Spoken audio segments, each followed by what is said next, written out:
अस्सलाम वालेकुम दोस्तों। जी हाँ, दुबई ने ये बारिश मसनूई तरीके से करवाया था।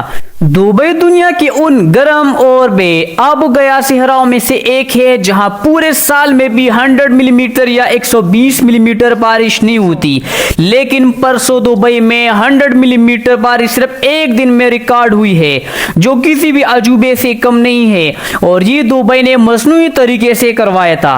अब सवाल ये है कि क्या ये मसनूई बारिश सैलाब में कैसे बदल गया, या ये मसनूई बारिश अल्लाह ताला के मुतय्यन करदा निज़ाम को चैलेंज तो नहीं करता? क्या दुबई पर अल्लाह ताला की तरफ से अज़ाब आया था, या इस्लाम में मसनूई बारिश हराम है कि नहीं? इन सब सवालों के जवाब आप लोगों को इस वीडियो में मिलेंगे। सबसे पहले हम ये जानेंगे कि ये मसनूई बारिश यानी क्लाउड सीडिंग कैसे होता है और इसको क्यों किया जाता है। दुबई ने 2000 के बाद मसनूई बारिशों के सैकड़ों तजुर्बे किए हैं, और ये सिर्फ इसीलिए कि दुबई के समंदर के पानी को डिसैलिटेशन यानी इसे नमक निकालने के लिए फिल्ट्रेशन और प्यूरिफिकेशन के अमल से गुजार कर इस्तेमाल किया जाता है, क्योंकि दुबई एक सहरा है और वहां ज़ेर ज़मीन पानी न होने के बराबर है। जबकि समंदर के पानी को पीने के काबिल बनाना दुबई को बहुत ज्यादा एक्सपेंसिव पड़ता है, जबकि इसके मुकाबले में मसनूई बारिश पर बहुत कम खर्चा आता है, जो इनको ज़ेर ज़मीन पानी मुहैया करता है और इसकी मिकदार को बढ़ाता है। दुबई के नेशनल सेंटर ऑफ मीटरोलॉजी के मुताबिक पहले क्यूमुलस क्लाउड्स की सिमत पर नजर रखा जाता है कि बादल किस तरफ जा रहे हैं। उसके बाद पायलट को हुक्म दिया जाता है कि वो जहाज में हाइड्रोस्कोपिक फ्लेयर से लेस बादलों के ऊपर जाए और उन फ्लेयर्स में पोटाशियम आयोडाइड और सिल्वर आयोडाइड जैसे केमिकल्स होते हैं, जिन्हें वर्टिकल क्लाउड जो खास किस्म के क्लाउड है यानी उफुकी बादलों पर ऊपर बरसाया जाता है, जिसकी वजह से कंडेंसेशन का अमल वजूद में आता है। कंडेंसेशन से मुराद यानी बादलों में पानी के छोटे छोटे बूंद आपस में टकराकर बड़े कतरे बन जाते हैं, जो अपनी मादी दबाव यानी वजन की वजह से बादल इनको मजीद पकड़े रखना मुश्किल हो जाता है, और यूं ही बादल से छूटकर जमीन की तरफ आने लगते हैं, जो बारिश बन जाता है। जहाज के अलावा ये काम आजकल ड्रोन और रॉकेटों के जरिए भी फायर करके किया जाता है। इसके अलावा इसको कई और महाजों के लिए भी इस्तेमाल किया जाता है, जैसे 1960 वियतनाम जंग में यूनाइटेड स्टेट ने दुश्मनों को वक़्त देने के लिए या ज़्यादा इंगेज करने के लिए ये तरीका इस्तेमाल किया था और वहाँ पर मसनूई बारिश करवाई थी। फ्रांस और कैरिबियन में ऐसी कंपनियां मौजूद है जो शादी ब्याह के औकात पर बारिश रुकवाने की सर्विसेज फराहम करती है और उसके बदले भारी पैसे वसूल करती है। यूनाइटेड स्टेट, फ्रांस, यूरोप और स्पेन जैसे ममालिक फसलों को उगाने के लिए इन मसनूई बारिशों का सहारा लेती है। 14 दिसंबर 2023 को लाहौर में बहुत से धुंध को हटाने के लिए पाकिस्तान ने भी क्लाउड सीडिंग का इस्तेमाल किया था। जहां मसनूई बारिश के फायदे हैं, वहां इसके कुछ नुकसानात भी है। पहले नुकसान ये कि दुबई में मसनूई बारिश सैलाब की सूरत कुछ इस तरह इख्तियार किया कि एक तरफ दुनिया के दर्जा हरारत में पहले से बहुत ज़्यादा इजाफा हो गया है, और इसकी वजह से बारिश में इजाफा देखने को मिला कि इन्होंने क्लाउड सीडिंग का इस्तेमाल कर दिया। दूसरी वजह यह कि दुबई है तो एक सहरा।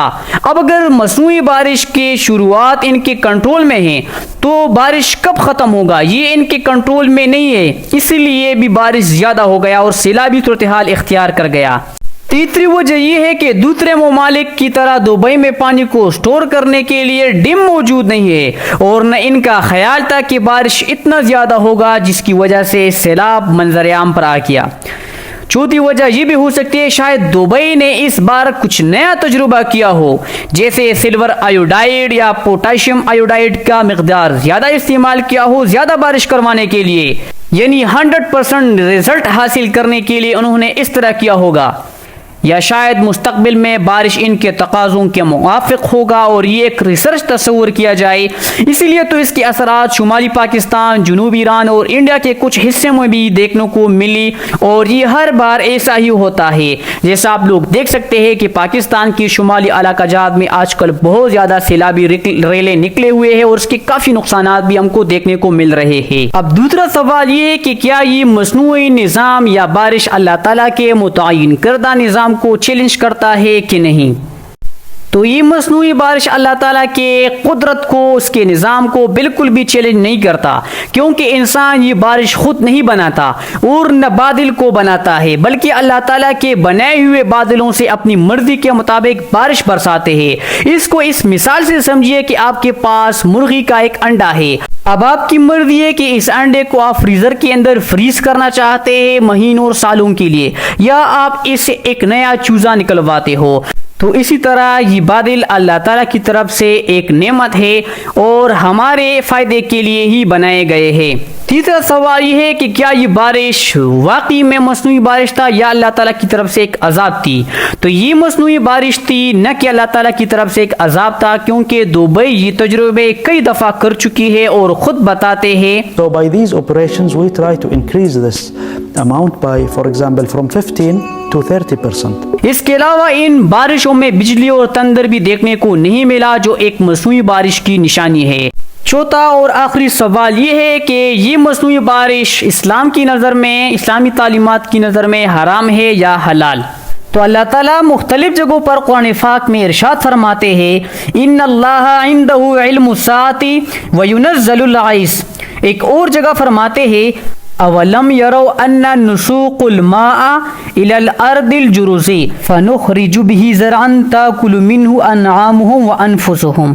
ایک اور جگہ فرماتے ہیں، واللہ الذی ارسل الریاح فتثیر السحاب فسقناه الى بلد میت فاحیینا به الارض بعد موتها کذالک النشور۔ ایک اور آیت کریمہ میں فرماتے ہیں، یا ایھا الناس انتم الفقراء الی اللہ واللہ هو الغنی الحمید۔ اب ان تمام آیات کا میں ایک ساتھ ترجمہ نہیں کر سکتا، لیکن اللہ تعالیٰ ہم کو اس بارش کے بارے میں سوچنے اور تحقیق کرنے کا اشارہ کرتے ہیں، اور وہ مسبب الاسباب ہے جن کے بغیر ہم کچھ بھی نہیں کر سکتے، یعنی اللہ تعالیٰ کو ہم کریٹر مانیں گے اور ہم اس کی کریشن سے فائدہ اٹھانے والے ہیں۔ بہرحال مسلمانوں کو اس طرح تجربات کرنے سے پہلے توکل علی اللہ کے ساتھ ساتھ نماز استسقاء بھی کرنی چاہیے، جس کی وجہ سے آفات نہیں آئیں گے اور اربوں روپے کا نقصان بھی نہیں ہوگا۔ اگر آپ لوگوں کو اس ویڈیو کا کوئی بھی حصہ سمجھ نہیں آیا ہو تو آپ لوگ کمنٹ سیکشن میں پوچھ سکتے ہیں۔ اس کے علاوہ اگر کلاؤڈ سیڈنگ کا بھی سمجھ نہیں آیا تو اس کے لیے میں ایک علیحدہ سی ویڈیو بنا سکتا ہوں۔ اس والی ویڈیو کے لیے لائک اینڈ سبسکرائب کریں۔ ملتے ہیں انشاءاللہ نیکسٹ والی ویڈیو میں۔ خدا حافظ۔